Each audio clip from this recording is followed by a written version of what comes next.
Donnie and Dolly. The team is supported by ableauctions.ca.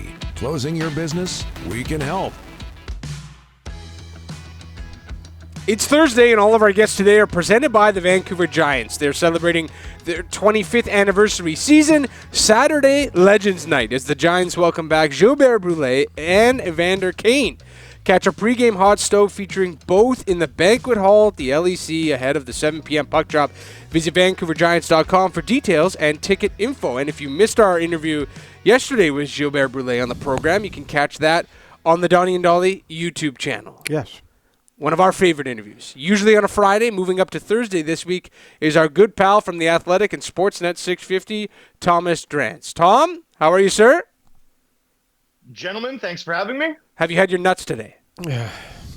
I have. I've had a great smoothie this morning, as I do most mornings. I'm happy for you. I sent Rick a photo of my smoothie, by the way, the other day, and he was like, "What is this?" And I was like, "It's my smoothie." Like, I thought you'd want to know. But why are you sending me? It looked like you had spinach in it. All I saw was green. Yeah, I mean, it's a good way to get, some of that good stuff in you. Yeah, spinach is You good. don't even know you're drinking it. Spinach is good, but you have to eat it raw to get all the benefits. Yeah, putting it in cooked spinach in my smoothie. Just listen to me. I'm telling you, spinach raw is the best.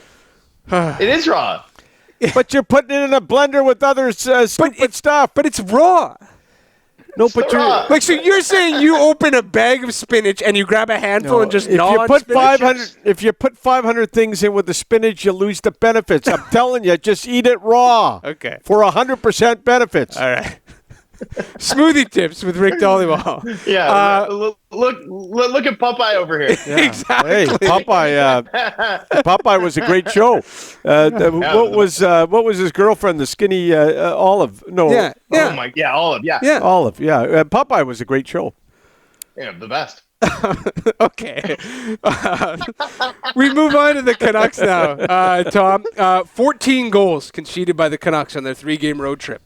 And not great defensively. Lots of issues. What is the number one defensive issue you are seeing with the Vancouver Canucks right now? Well, my number one defensive issue that I'm seeing right now is that 14 goals might have flattered their defensive effort, right? I mean, they got 2 exceptional goaltending performances out of Kevin Lankinen to start that trip. And even against the Florida Panthers, I mean, how many wowza saves, right, did Jiri Patera have? Even in a game in which he conceded 8 or 7 anyway before the Panthers added an empty net. You know, the Canucks' problems are defensive, but they're also just holding their own 5-on-5. I mean, they were outchanced 3-1. They were outshot better than 2-1 on this road trip, and that's a really difficult way to live, right?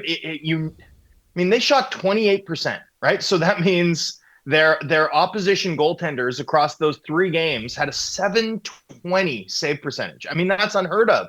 And they still only managed to win one of those games. You know, that's a bad sign. Like that's a canary in a coal mine toppling over dead level bad sign in terms of what this could look like if the bounces regress, if they don't score, a ton of deflection goals and some like weird ones, Drew O'Connor off the end boards, and then Bobrovsky can't cover it. I mean, those sorts of goals are no way to live. Like, it's not a sustainable way of functioning and winning consistently as a hockey team. And so this team needs to they need to find a level where they're controlling play. When you look at it score adjusted, I mean, no team is struggling to control play to a greater degree than the Canucks are at 5-on-5 this season. The good thing is that, not every opponent is going to be able to carry play at 5-on-5 the way that Tampa Bay and Carolina and Florida is. And Dallas, for all their many strengths, is a team that has also had their own 5-on-5 issues over the course of this season. Hasn't stopped them from winning games because their power play is so electric. Mikko Rantanen's one of the great game breakers in the league, and they've got sturdy goaltending. But they're sort of a funhouse mirror of the Canucks, right? They're the best version of sort of what the Canucks have looked like in the early part of the season.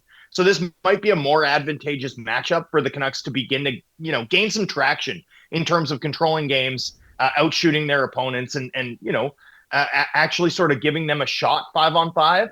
for this team's other strengths, right? The fact that the power play is looking good, the fact that Kevin Lankinen has been, lights out in like 3 of his last 5 starts, right? Some of that stuff can matter if you are able to sort of come closer to break even 5-on-5. This team right now is nowhere close to break even.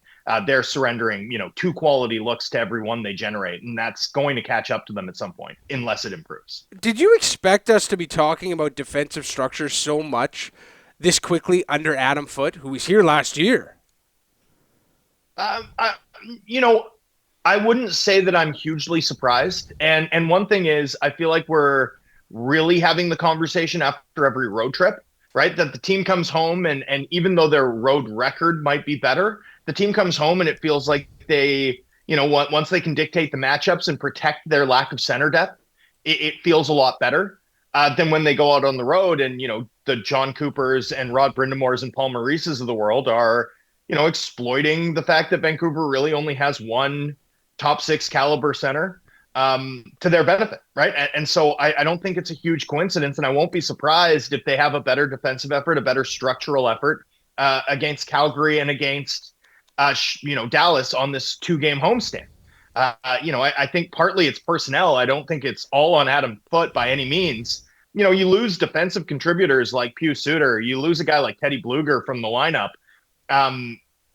That's tough, right? Especially when, like in Pius Suter's case, I mean, Pius Suter is one of the smartest 2-way forwards I've watched in a long time. He's not fast, he's not big, but he just gets the job done. He's always in the right position, and his defensive impact on his teams reflects that.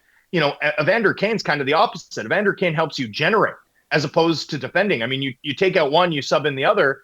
Not a huge surprise to me that results in something of a defensive step back. But yeah, I do think the issues go beyond personnel. I think you're seeing in Philadelphia, for example, where Rick Tocchet, Vancouver's head coach last year, went, like, that team's improved defensively. That's not a coincidence. So there's an element to which they, miss their head coach. But I also think at the end of the day, it's not fair to pin all of this on Adam Foote, given the options, the cards in his hand aren't exactly the trump cards to play in terms of shutting down your opponents. We could talk about the goals against, but the goals for, Thomas, they're top 10 in goals for and top 10 on the power play without a true number 2 center. Is it just shooting out the lights? They're 16th, right? 16th in goals per game. Yeah, I think. But I'm talking about I'm just talking about goals. I know, but they played the most games. Right? Like, did you see the Patriots quarterback was asked about how well he scores and he was like, well, I haven't had a bye yet. Right. So it's like, the Canucks are performing like about an average offensive team. The power play does look great, though. You're right. I agree with that. The power plays looked awesome. But, the goals itself, I mean, those numbers are boosted by the fact that they shot 28% across this 3-game stretch. I mean, that's historic. Like, that's one of the 15th highest sort of shooting conversion clips that we've ever seen in a 3-game stretch in NHL history, right? Like, we'll see what it looks like in 10 more games, but I think this team's going to scrap to be average offensively, even with a really good power play, given how little they're generating, Rick, right? Like, even off the rush, I mean, we think about when this team has looked at its best, right? I think about that second period against this same Dallas Stars team early in the season. I think about that first period in Washington, and we think about that third period in Tampa Bay over the weekend, right? Like, that would be the sort of the 3 best stretches of hockey we've seen from this team. It was off the rush, but it was really that they were converting off the rush, right? Like, it's really that this team has a lot of good one-shot goal scorers, and I think that's been what's permitted them to stay afloat offensively, as opposed to the fact that they're just generating a ton of volume or a ton of volume off the rush or a ton of volume in zone. They're not, right? They're really leaning on being opportunistic, being efficient in terms of their shooting clip. And, as we've seen many times over throughout the history of this franchise and throughout the history of the league, again, that's a tough way to live. You need to have a mass of chances, right? If you're going to sustain sort of a high goal scoring clip, and this team at the moment doesn't. So likely to prove ephemeral. I don't think this team's going to, unless they find ways to generate at a higher volume going forward, I don't think they're going to be able to maintain their sort of average goals per game rate over the balance of the season. Like, that's not something they're going to be able to count on. David Kemp could not crack the Maple Leafs lineup. Get some spinach in And your throat? now, it's the spinach. I'm going to be eating the spinach I ate last night. Did you eat it raw? Yeah, I did. I eat spinach raw, unlike you, Thomas. Anyways, listen, let me finish. David Kemp couldn't crack the Maple Leafs lineup, and he's the second-line center for the Vancouver Canucks. That's not good. And, I don't know how much longer this hockey club can go. They've got Kemp, Ratu, and Sasson in centers 2, 3, and 4. I just don't know how long they can sustain this at the center ice position without getting help. And help's not on the way anytime soon. Yeah, I mean, Lucas Reichel couldn't crack the Chicago Blackhawks roster, right? And so is Kemp an upgrade over Reichel? I mean, that at this point is the test here.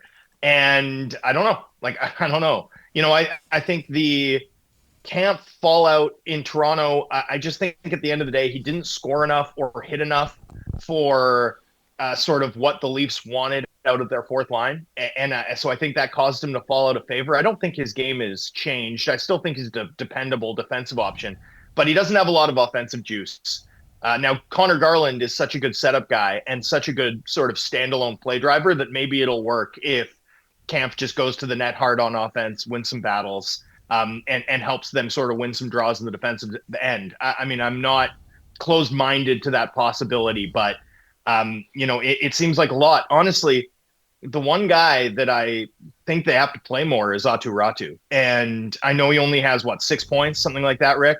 Yeah. It hasn't exactly been a gangbuster start for him, but he's the only Canucks forward who's been a regular in this lineup, in whose minutes 5-on-5 the Canucks have outshot their opponents. And that matters to me, right? Like, at the end of the day, I think Ratu, it may not be flashy, but I put it this way. I think if bringing in Kemp results in Ratu being the low man in minutes for this team, the way he was in Florida the other night, I think they're getting further away from the solution than they are getting closer to it. And that's one of those things that you have to be aware of too when you get a new body in, right? There's a law of unintended consequences. More Kemp, less Ratu, I think that is just going to exacerbate the extent to which the Canucks are getting outshot 5-on-5. Canucks Stars tonight at Rogers Arena, 7 p.m. You sit down with a nice big bowl of spinach, Thomas, and enjoy that. I will. Game. I'll eat it raw. Yeah, Eat it raw. The best. That's Bill O'Reilly-esque there. That was nice. Thanks for doing this, you. Thomas. We'll talk to you next week. All right. Cheers, boys.